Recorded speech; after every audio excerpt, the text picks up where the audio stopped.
মঞ্চে উপস্থিত আছেন ঝিনাইদহ ইউনিয়নের সহসভাপতি মনির ভাই, ছাত্রলীগের স্নেহের ছোট ভাই রনি প্রধান। আরও আজকে বিজয়ের মাস 16ই ডিসেম্বরে আমরা বিজয়িত হয়েছি। পরিবারবর্গ যারা শহীদ হয়েছে আমি আরও শ্রদ্ধার সাথে স্মরণ করতে চাই 30 লক্ষ মানুষের রক্তের বিনিময়ে যে আমরা পেয়েছি। যারা এই দেশের জন্য রক্ত দিয়ে আমাদের এই সোনার বাংলা এনে দিয়েছে আমি গভীর শ্রদ্ধা জ্ঞাপন করছি। এবং আরেকটা দোয়া আপনাদের কাছে, জাতির জনকের সুযোগ্য কন্যা তথা বাংলাদেশ উন্নয়নের মহাসড়কে যে নিয়ে গেছে জননেত্রী শেখ হাসিনা মাননীয় প্রধানমন্ত্রী, তার জন্য আপনারা দোয়া করবেন।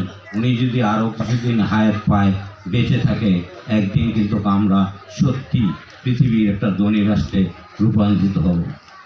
আজকের এই সভায় একটা জিনিস প্রমাণ আমি পেয়েছি, এতগুলো লোক, এতগুলো মহিলা আমার সামনে উপবিষ্ট আছেন এই রাঘবদী গ্রামের মুরব্বিয়ানরা এবং আমার মা বোনেরা। আপনারা একটা লোককে ভালোবাসেন বলেই আজকে এখানে মহাসমাবেশের মতন একটা রূপান্তরিত হয়ে গেছে। আপনাদেরকে আমি স্মরণ করব, সবসময় মনে রাখবো।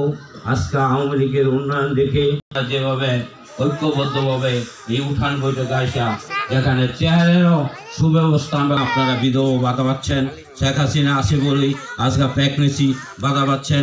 শেখ হাসিনা আছে বলেই আপনারা 30 কেজি চাউল পাচ্ছেন। শেখ হাসিনা আছে বলেই 10 কেজি চাউল সভা পাচ্ছেন। পৃথিবীর বাংলাদেশ, এশিয়ার আমাদের পাশে যে ভারত রাষ্ট্রটা আছে, সেই ভারতের থেকে অনেক উন্নত কিন্তু স্বাস্থ্যদিক এটা কিন্তু সারা পৃথিবী আমাদেরকে স্বীকৃতি দিয়েছে।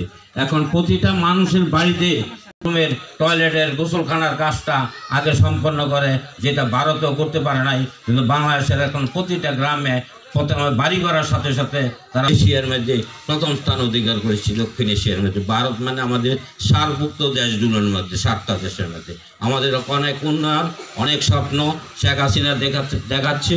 আগামী দিনে আমরা যদি শেখ হাসিনাকে সাপোর্ট দিই, তাহলে আমাদের এই এলাকায়, আমাদের সমস্ত বাংলাদেশে যে উন্নয়ন হবে, যে স্বপ্ন উনি দেখাচ্ছে 2041 মিশন মহিলা আজকে আমাদেরকে এত আজ্ঞায় নিয়ে গেছে, প্রধানমন্ত্রী এত স্বপ্ন দেখাচ্ছে, আমরা তার জন্য দোয়া করব এবং পরবর্তী প্রজন্ম যেন সেটা দেখে যেতে পারে।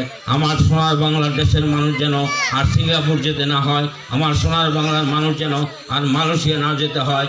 একদিন আমরা শেখ হাসিনা যে স্বপ্ন দেখাচ্ছে, অন্য অন্য কান্ট্রি থেকে, ইন্ডিয়া থেকে, শ্রীলঙ্কা থেকে এই দেশে কাজ করতে আসবে, এই দেশের মাটিতে তারা কাজ করে যাবে, এইটাই আমরা দেখতে চাই। আর কিছু বলবো না, বক্তব্য দীর্ঘায়িত করবো না।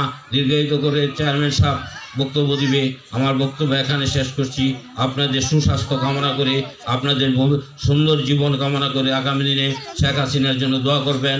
ব্যক্তিগতভাবে আমার জন্য একটু দোয়া করবেন। আপনারা হয়তো কেউ জানেন না, আমি বাইপাস করে এসেছি। বাইপাস করার পরে আমি ওই স্টেশনের ওই পাশ থেকে আসতে আমার অনেক কষ্ট হয়েছে। তারপর আমার জন্য দোয়া করবেন। এই দেশের মানুষের দোয়ার জন্য হয়তো আমি মৃত্যুপথ যাত্রী ছিলাম, সেখান থেকে ফিরে এসেছি। আসার জন্য মহান রাব্বুল আলামিনের কাছে শুকরিয়া আদায় করছি। শুয়ে আসছি বলে আমি কথা বলতে পেরেছি। আমার জন্য দোয়া করবেন। বিশেষ করে আমার চেয়ারম্যানকে, আমার ঝিনাইদহ ইউনিয়ন আওয়ামী লীগের সভাপতিকে নৌকা দিয়ে মার্কায় আগামী দিনে ভোট দিয়ে জয়যুক্ত করবেন। আমরা আপনাদের পাশে থাকবো। কোনো সন্ত্রাসকে ভয় করবেন না, কোনো চাঁদাবাজিকে ভয় করবেন না। আমাদের কাছে অনেক কিছু খবর, আমরা শুধু দেখতেছি, কিছু বলতেছি না। কারণ আমরা হয়তো কিছুদিনের ভিত্তিতে আপনারা এটার উপযুক্ত জবাব আপনারা পেয়ে যাবেন। কোনো সন্ত্রাস ঝিনাইদহ আওয়ামী লীগের প্রেসিডেন্ট সেক্রেটারি বরদাস্ত করে না, তথা কোনো সন্ত্রাস পলাশথানা আওয়ামী লীগের সভাপতি ডক্টর আনোয়ার খান দিলীপ ভাই, সাধারণ সম্পাদক ওবায়দুল মৃধা এসব সন্ত্রাস পছন্দ করে না, যাদের জ্বর